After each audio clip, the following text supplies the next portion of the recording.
But our Commander-in-Chief's highest priority is the safety and security of the American people. And while the last administration too often failed to meet the growing security threats in space, President Trump has stated forcefully a truth that the leaders of the National Defense University have long understood, that space is a warfighting domain just like the land, air, and sea, and America will be as dominant there as we are here on Earth. But today, space is fundamentally different than it was a generation ago. What was once desolate and uncontested is increasingly crowded and confrontational. And today, other nations are seeking to disrupt our space-based systems and undermine our economic and military might as never before. For many years, nations from Russia and China to North Korea and Iran have pursued weapons to jam, blind, and disable our navigation and communication satellites through electronic attacks from the ground. But recently, our adversaries have been working to bring new weapons of war into space itself.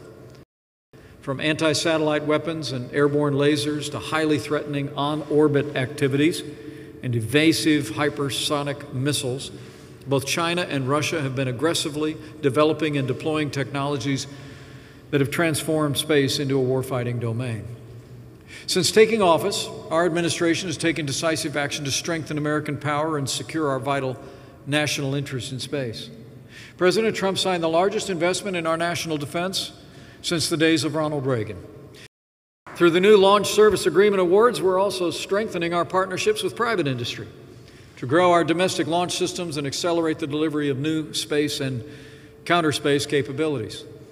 And under the President's new national space strategy, our administration is uniting America's military, commercial, and civil space sectors as never before to ensure that the United States retains our rightful role as the world's preeminent spacefaring nation. But as President Trump has said, quote, "It's not enough to merely have an American presence in space, we must have American dominance in space." And that's exactly why, at President Trump's direction, we are taking steps to establish the United States Space Force as the sixth branch of our military that is separate from and equal to the 5 other branches.